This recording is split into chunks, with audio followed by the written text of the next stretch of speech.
Sejam bem-vindos ao Nerdologia de História. Meu nome é Felipe Figueiredo, formado em História, colunista, podcaster, youtuber e professor.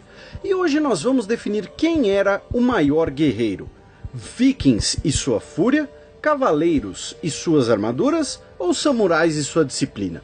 Viking é o termo comum para nos referirmos aos escandinavos, navegadores e guerreiros do período do século VIII ao século XI aproximadamente. O ápice da expansão viking é o século IX. Nesse período que tivemos alguns dos principais reis vikings, como Olaf Tryggvason e Ragnar, que sitiou a cidade franca de Paris e possivelmente inspira o lendário Ragnar Lothbrok. O líder de um grupo de guerreiros vikings se chamava Hersir. A estatura média de um homem viking era de cerca de 1,74 m, de acordo com os vestígios arqueológicos, apesar dos relatos da época muitas vezes descreverem eles como bárbaros gigantescos. Um Hersir carregava o famoso escudo redondo viking, feito de madeiras leves e fibrosas. O escudo era reforçado com couro e, por vezes, com uma estrutura de ferro nas bordas e no eixo central. Como proteção extra, um Hersir usaria um elmo feito de 4 chapas de aço com proteção para o nariz. No inverno, poderia usar peles, mas normalmente os vikings usavam tecidos estofados ou de couro para agilidade. No caso de um Hersir rico, ele poderia usar uma cota de malha, pesada e rara para os vikings. Um Hersir dificilmente seria um arqueiro, normalmente portando armas para combate próximo. Uma espada viking reta de cerca de 90 centímetros de comprimento, com 2 gumes, forjada com um processo de dobra de ferro e aço. Como o ferro escandinavo era de baixa qualidade, as boas espadas em posse dos vikings não eram feitas localmente, mas compradas, trocadas ou pilhadas de mercadores francos, feitas de aço fundido e temperado. Poderiam também portar machados, uma knifer, uma faca de empunhadura circular, e lanças. Tanto lanças leves para serem arremessadas, como lanças mais firmes, ornadas, também tinham importância cerimonial, já que a lança era a arma de Odin. Já o samurai é o guerreiro japonês de uma casta especial, um dos principais símbolos do período feudal do Japão. Eles existiram aproximadamente do século IX até o século XIX, e o auge de seu poder foi do período Kamakura, de 1192, até o final do período Sengoku, em 1603. Depois disso, o conceito de samurai foi diluído. Um dos elementos que definia a casta samurai era o Bushido, traduzido como caminho do guerreiro, uma série de princípios de conduta para a vida samurai. A altura média de um japonês do século XIV era de cerca de 1,60 m. É nesse período que temos o surgimento da espada chamada de katana, que se tornará um símbolo samurai. Importante, nem toda espada samurai é uma katana. Um exemplo é a tachi, antecessora da katana. A katana possuía lâmina curvada de cerca de 70 centímetros e com apenas um gume, para ser usada com as 2 mãos. Os samurais tinham o privilégio de carregar 2 espadas, uma maior e outra menor, como a tanto, de cerca de 30 centímetros. Outras armas samurais eram o arco, muito utilizado inclusive a cavalo, a naginata e até as primeiras armas de fogo. Se a katana era para ser usada com as 2 mãos, isso explica porque você nunca viu um samurai com escudo. Para proteção, o samurai contava com a sua armadura, de modelo lamelar, com várias placas ou escamas de ferro ou couro, atadas com seda ou couro que recebia uma camada de laca. Por vezes, uma cota de malha era usada por baixo. Nos séculos seguintes, armaduras com chapas inteiras de ferro também foram usadas, por causa das armas de fogo. Finalmente, um elmo chamado kabuto era usado, feito de um molde de ferro com abas em couro e seda.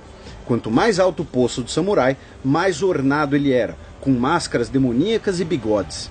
Por fim, os cavaleiros europeus medievais surgiram no período carolíngio, no século VIII, e vão até o fim da Renascença, no século XVI. O auge do cavaleiro como um símbolo de nobreza e liderança cristã se dá nos séculos XIII e XIV, quando algumas ordens de cavalaria alcançam grandes níveis de poder. Nesse período tivemos muitas mudanças. Os cavaleiros carolíngios pouco tinham em comum com os cavaleiros de armaduras da Renascença. Um cavaleiro dos séculos XIII e XIV tinha como altura média 1,70 m e sua principal arma era a espada. O historiador inglês Ewart Oakeshott classificou as espadas medievais em 13 tipos, mas, em geral, era uma lâmina reta de cerca de 75 centímetros com 2 gumes. A empenhadura cruciforme era tanto para a proteção da mão quanto por simbolismo. Outras armas medievais europeias, como arco e machados, martelos, maças e manguais, eram eventualmente usadas por cavaleiros, mas a regra era que fossem de combatentes mais pobres. No final da Idade Média, espadas grandes de punhadura dupla e as primeiras armas de fogo também passaram a ser utilizadas. Para proteção, um cavaleiro usava um elmo fechado por cima de um gorro de tecido revestido de cota de malha, que se estendia pelo resto do corpo, incluindo uma espécie de calça de malha, com eventuais placas cobrindo braços e pernas. Por questões de conforto e proteção extra, esse conjunto era usado afivelado em cima de uma vestimenta acolchoada, cobrindo o cavaleiro uma túnica, muitas vezes com a sua heráldica. Além disso, portava um escudo de cerca de 70 centímetros de altura, feito de madeira, coberto de couro com uma armação metálica, por vezes coberto de lona também, pintada com a heráldica do cavaleiro. Notaram que no século XI esses personagens coincidem, mas estavam longe de seus auges. E se hipoteticamente pudéssemos colocar os personagens de diferentes épocas e lugares para combater um contra o outro, quem venceria? Embora os vikings utilizassem cavalos ocasionalmente e os samurais fossem treinados para usar cavalos rápidos enquanto usavam o arco, os cavaleiros europeus foram, dentre os três, os maiores usuários de equinos como uma arma de guerra. Ou seja, num combate montado, muito provavelmente teríamos uma vitória dos cavaleiros europeus. E num combate individual corpo a corpo? Embora tenha sido criado um mito em torno das espadas japonesas, os samurais teriam desvantagens. Katanas são mais pesadas, e o fato de terem apenas um gume e serem manuseadas com 2 mãos faz com que seu usuário tenha que girar o corpo para poder atacar ou mudar de direção. As katanas eram lâminas afiadas, mas feitas com ferro de baixa qualidade na época. A lâmina das katanas era dobrada durante a forja justamente por causa das impurezas do material. O combate samurai tinha o objetivo de dar grandes cortes, decepar membros. Isso não seria muito útil contra proteções metálicas. Por isso que, ao fim da Idade Média Europeia, armas pesadas como machados e maças tiveram um crescente papel contra armaduras. As armaduras samurai também concentravam seu peso nos ombros e no tórax, enquanto cotas de malha bem afiveladas distribuíam peso por todo o corpo, algo que os samurais só conseguiram fazer posteriormente, nos séculos do seu declínio político.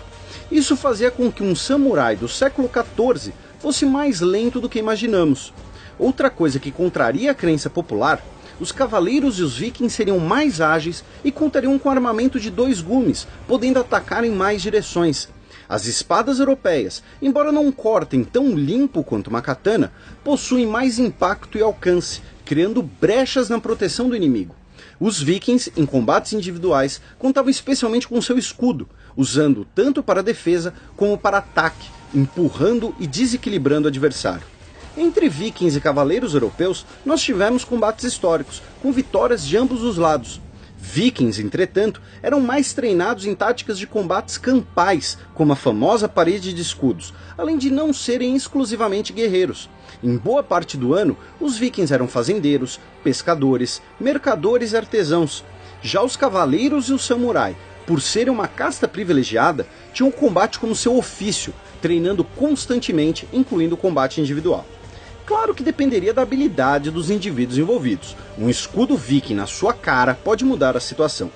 Em regra, o cavaleiro europeu medieval é o vencedor.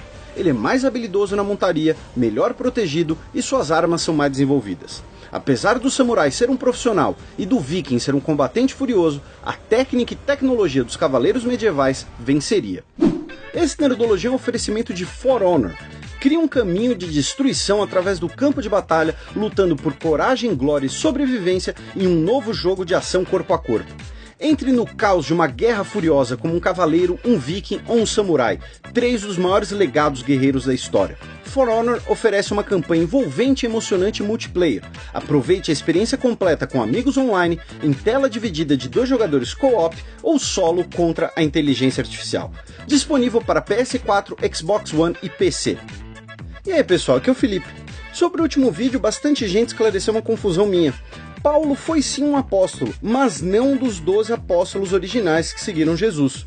Outro comentário perguntava a importância da questão do Chipre para as negociações de entrada da Turquia na União Europeia, que começaram em 1987. É de grande importância, já que a Turquia e o Chipre não têm relações oficiais.